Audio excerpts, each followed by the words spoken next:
In this video, I want to teach you how to go from this boring 2D plan to this really cool looking one that has lots of depth, grain, and texture. It's a simple process. It's a quick tutorial here, but there's a lot of specific steps that you can learn. It's like tips and tricks that you can apply then to this type of drawing or many other different types of drawings. I got this reference from MNMA Studio. Kind of hard to say, but I mean, they pop on my Instagram feed every now and then with these super interesting plans. It's most likely done in a 3D modeling software with the rendering engine, but I thought, man, maybe I can translate this into Photoshop and make it simpler so that we can kind of iterate and play and learn from this. So that's what I did, and I want to show you in this video. So be sure to go to their Instagram profile and then look all of these amazing references and see with more detail what they do. So here in Illustrator, I have a very basic plan. This is from Terra and Tuma, Arquitetos, Associados, an amazing house as well. I'll leave all of the links in the video description for you to check out. You can do this like in a BIM software, obviously, ArchiCAD, Revit, or in a 2D drafting software, AutoCAD, Rayon, even. And I like to bring this into Illustrator just to do some line refinements and a little bit of tweaking here and there.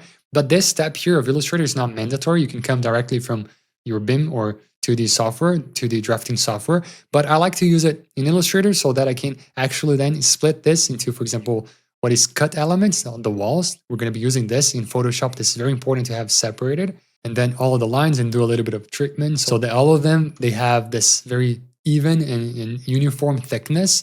So you can skip this step, but the only thing that you need to have is like a separate document, a separate PDF file or a separate PNG image with the cut elements, like being the walls, because you need that to apply the shadows and everything else. So you can export them separately, a complete plan and a PDF or just a PNG of your walls. I'm going to be doing this from Illustrator, which is easier. If you do, you can just follow the same steps, or then we're going to go to Photoshop right now. So here in Photoshop, I'm going to create a new file here, a new document. I'm going to make the width the same and height the same size as my Illustrator composition. You here use whatever resolution, whatever size you're coming from with the PDF.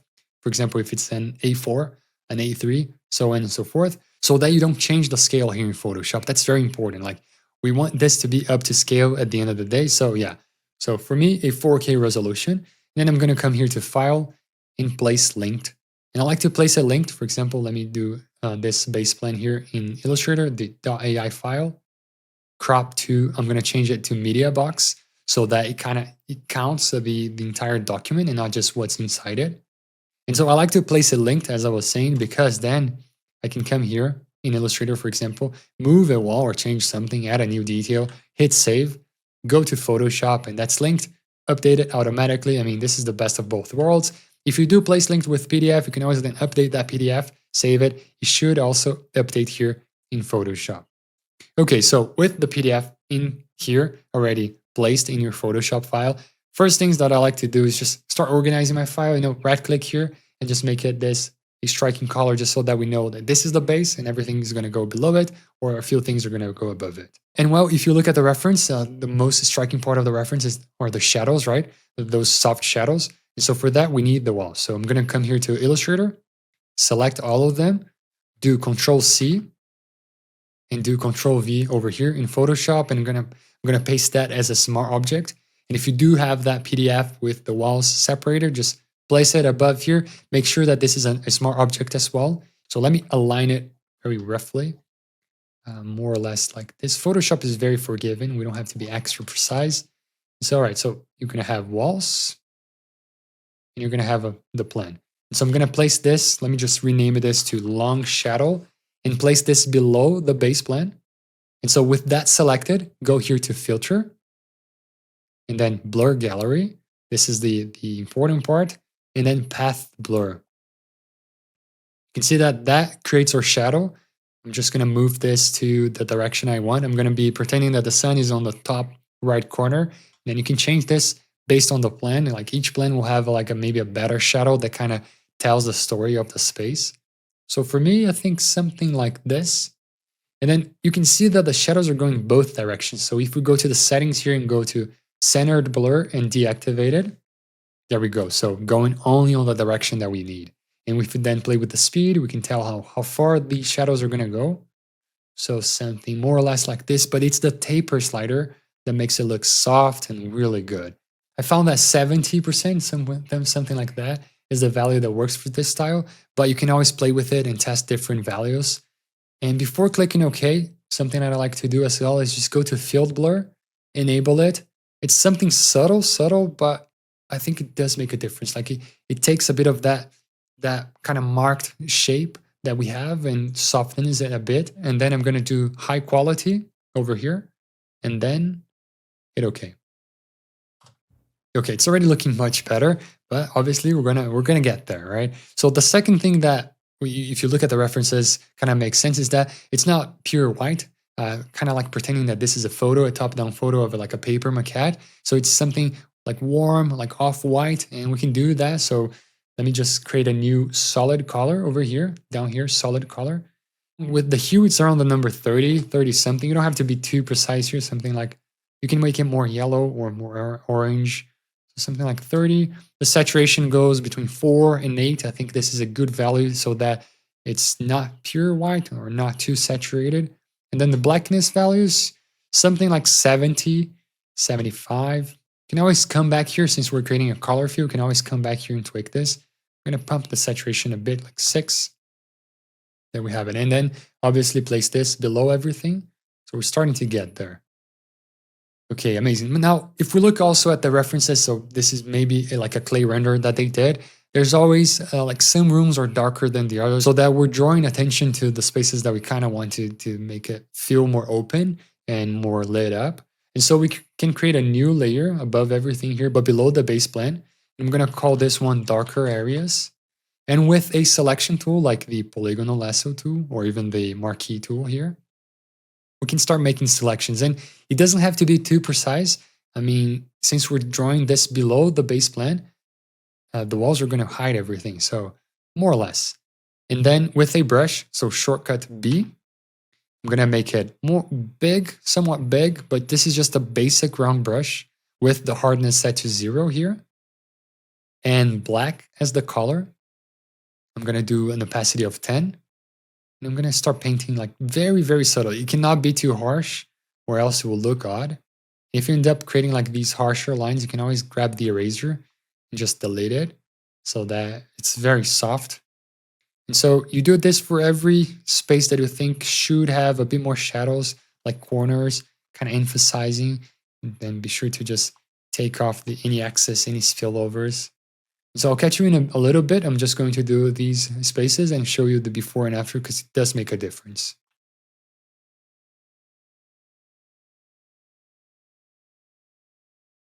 Okay, so this is the before and after. Subtle, but I think it does make an impact. And then if we think about it, like no shadow, like in the real world, no shadow really in a photo is 100% black. And we can kind of tap into that principle of like shadows not being too black to try to make this a little bit more realistic in the way that it can. So for example, with the long shadow here, we can double click on it and go to color overlay. So these are the blending options.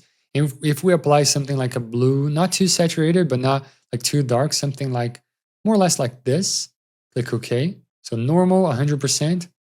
We start to get like these bluish shadows, which make a little bit more sense. And again, we're placing this below the base plan, so it doesn't show up any like blue actually cut elements, doesn't show up. And we can do the same thing for the darker areas here. We can go inside, just make a color overlay here, make sure that it's the same blue. Something subtle, but it starts to like add complexity into this drawing. And then if we go to the reference and study a little bit more and kind of see that this is maybe a clay render, there's a sun hitting these 3D walls. The sun will hit the wall that will most likely be white or just like a clay color and generate a little bit of light bounces. So these areas on the walls here, they become like highlights, you know? So this helps to even like make sure that this feels 3D-like. There's a little bit of depth in here. And so the same thing, I'm going to create a new layer, call this bright areas. And with a selection tool, I'm going to start creating few selections to help me guide this large brush that I'm going to paint. And instead here of using black, I'm going to use white, but even like a warm white, something like off-white. So that also taps on that teal and orange type of color composition. So something subtle. So dab a little bit, use like a very low opacity, and always then raise these edges so that it does look very soft and very like rendery like. So I'll catch you in a little bit. I'm gonna do these and fast forward.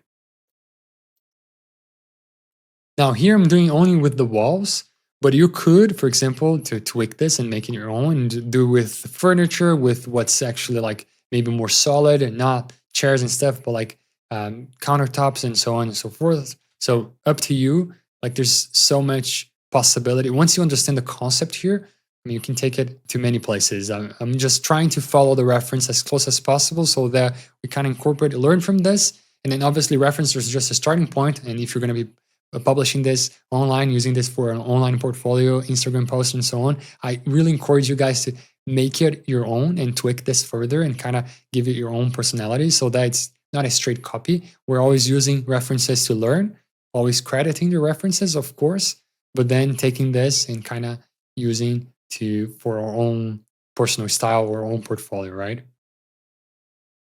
Okay, so this is subtle, as you can see, but before and after, it does make a lot of difference, and it kind of creates the highlights. It draws our eyes to specific parts of the plan that with just, if I disable both of them, this is good, but it's just much more flat than with this.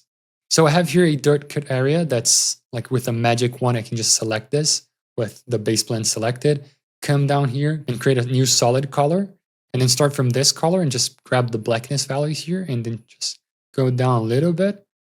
We then have this marked area as if this is just a cut, kind of semi-buried place. Awesome. Now, this is starting to look really good, but it's still a bit too digital for me. And one thing that I always like to do, and then the reference, since it's like a clay render, sort of like a rendered image is a little bit of grain, a little bit of texture so that it breaks up a little bit of this flat feel. And so if I come here to the base plan, select the topmost layer, and with the window adjustments enable here so that we have this window, I come here to the grain. This is a new adjustment in Photoshop. You can always do grain manually, but this one has 3 sliders, so if I just enable the amount, I can play with the size of the grain, I can play with the roughness. So something like more or less default, but a subtle grain makes a lot of difference in my opinion. So before and after. Now an extra thing that you can do is that, for example, I'll come here, I'll create a new layer, and I'm gonna call this one plane area. And if I do a quick selection, something like this, and if I just paint it with any color, really, it can be white, it can be black.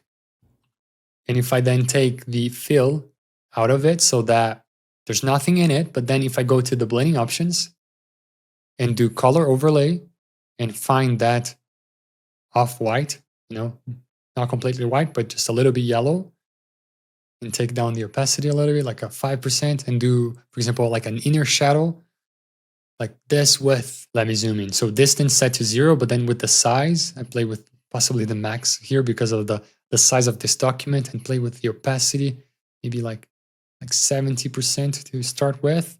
It's a bit too much, but then we can always play with the opacity of the layer.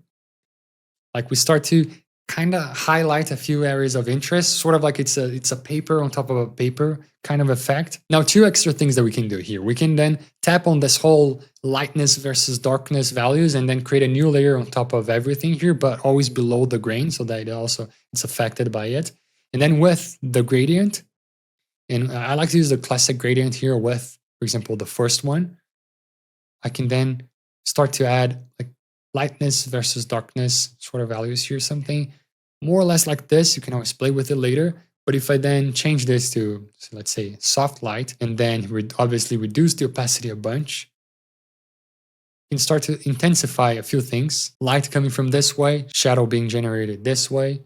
But then going deeper on the whole bluish shadows and orangey highlights, we can then add a color balance so that we make the shadows bluer, like this, negative on the cyan and plus on the blue here. And then the highlights a little bit like this. So this is the before. This is the after, before and after. Something, again, very subtle. Now, one last trick here is how to get this type of tree. I even left it to the side here on Illustrator. You can then just use a circle, a bunch of lines, and like very simple, and then just go to Effect, Distort and Transform, and then Roughen. and then play with the values here, something very low, and also change to smooth. And okay, there you have it. So it's like wobbly, bubbly, and then if you just do a few versions, scale 1, do one bigger, one smaller, one more rough, one less rough, I mean, you get the point. So this is something that you can apply. This is something that Illustrator does very well.